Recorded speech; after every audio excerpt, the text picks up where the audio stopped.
Hello friends, നമുക്കിന്നൊരു പാലക്കാട് സ്റ്റൈലിലുള്ള വെണ്ടയ്ക്കാപ്പുളി ഉണ്ടാക്കിയാലോ. അപ്പോൾ തുടങ്ങാം, വായോ. ഒരു മൺചട്ടി വെച്ചിട്ടുണ്ട്. അതിൽ 2 ടേബിൾ സ്പൂൺ വെളിച്ചെണ്ണ ഒഴിച്ച് കൊടുക്കുക. 1/4 ടീസ്പൂൺ ഉലുവ, 15 ചെറിയുള്ളി, ഒരു തക്കാളി, മീഡിയം സൈസിലുള്ള ഒരു തക്കാളി എടുത്തിട്ടുണ്ട്, 2 കറിവേപ്പില തണ്ട്, പച്ചമുളക് നീളത്തിലരിഞ്ഞതും.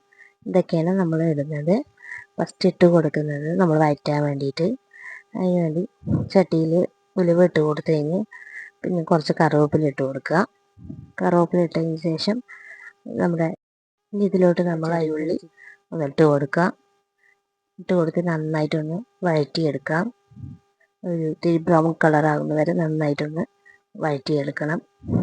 ചെറിയുള്ളി ഒന്ന് വഴണ്ടി വരുന്ന ചെറിയുള്ളി നന്നായി വഴണ്ടി വന്നിട്ടുണ്ട്. അതിലോട്ട് നമ്മൾ അരിഞ്ഞ് വെച്ചിരിക്കുന്ന തക്കാളി ഒന്ന് ഇട്ട് കൊടുക്കുക. പച്ചമുളകും ഇട്ട് കൊടുത്ത് നന്നായിട്ടൊന്ന് വഴറ്റിയെടുക്കണം. നല്ല തക്കാളിയൊക്കെ ഒന്ന് ഉടയുന്നവരെ നന്നായി ഒന്ന് വഴറ്റിയെടുക്കാം. 1 ടീസ്പൂൺ ഉപ്പിട്ട് കൊടുക്കാം.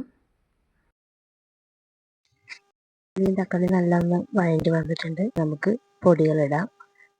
ഒരു 1/2 ടീസ്പൂൺ മഞ്ഞൾപ്പൊടി ഇട്ട് കൊടുക്കാം. 1/4 ടീസ്പൂൺ മുളക് പൊടി ഇട്ട് കൊടുക്കാം. എരിവിനനുസരിച്ച് മുളക് പൊടി ഇട്ട് കൊടുക്കാം കേട്ടോ. പച്ചമുളക് ഇട്ടത് കൊണ്ട് മുളക് പൊടി ഇത്തിരി കുറവാക്കാം. പിന്നെ 1/4 ടീസ്പൂൺ മല്ലിപ്പൊടി ഇട്ട് കൊടുക്കാം. ഈ പൊടികളൊക്കെ ഒന്നിട്ട് നന്നായിട്ടൊന്ന് മിക്സ് ചെയ്ത് കൊടുക്കണം. പച്ചമുളക് മാറുന്നവരെ, പൊടികളുടെ പച്ചമണം ഒന്ന് മാറുന്നവരെ. ഇതിലോട്ട് 1 ടേബിൾ സ്പൂൺ ഇഞ്ചി വെളുത്തുള്ളി പേസ്റ്റ് ഇട്ട് കൊടുക്കാം. എന്നിട്ട് നന്നായിട്ടൊന്ന് ഇളക്കി കൊടുക്കാം. ഫ്ലെയിം ഒന്ന് കുറച്ച് വയ്ക്കുന്നത് നന്നായിരിക്കും, ഇല്ലെങ്കിൽ പെട്ടെന്ന് കരിഞ്ഞു പോകാൻ ചാൻസ് ഉണ്ടാവും പൊടികളൊക്കെ ഇട്ടത് കൊണ്ട്. അപ്പോൾ നമ്മൾ കുറവാക്കിയിട്ട് നന്നായിട്ടൊന്ന് ഇളക്കി കൊടുക്കുക. നല്ലോണം ഒന്ന് മിക്സാക്കി കൊടുക്കുക. ഇനി ഇതിലോട്ട് നമുക്ക് ആവശ്യത്തിനുള്ള പുളി പിഴിഞ്ഞത് ഒഴിച്ച് കൊടുക്കാം. പുളിവെള്ളം ഒഴിച്ച് കൊടുക്കാം. പുളിപ്പ് നോക്കിയിട്ട് ഒഴിച്ച് കൊടുത്താൽ മതി. എന്താ പറയുക, തക്കാളിയിൽ പുളിപ്പുള്ളത് കൊണ്ട് ചിലപ്പോൾ പുളിപ്പും കൂടാൻ ചാൻസ് ഉണ്ട്. അപ്പോൾ അതുകൊണ്ട് നമ്മൾ ആവശ്യത്തിനനുസരിച്ച് പുളി ഒഴിച്ച് കൊടുത്താൽ മതി. എന്നിട്ട് നന്നായിട്ടൊന്ന് ഇളക്കി ഇതൊന്ന് നമുക്ക് അടച്ച് വെച്ച് നന്നായിട്ടൊന്ന് വേവിച്ചെടുക്കണം.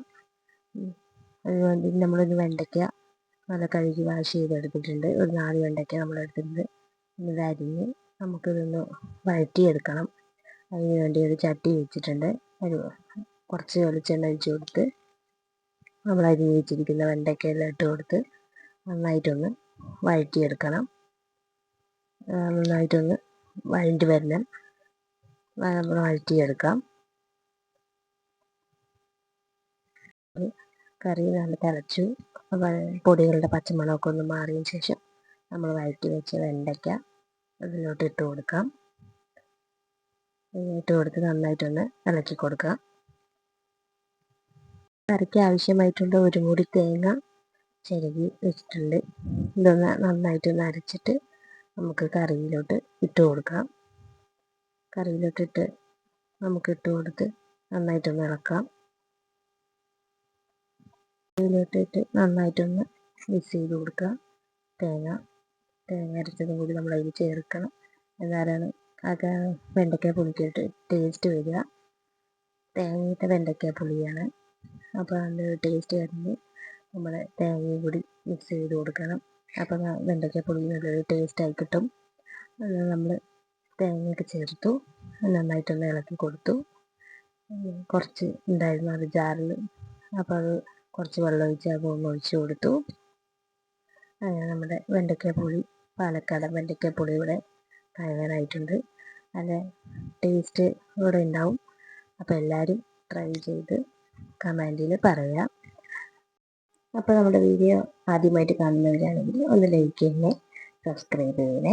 നമ്മൾ വേറൊരു വീഡിയോയുമായിട്ട് പിന്നീട് വരുന്നതായിരിക്കും. Thank you watching.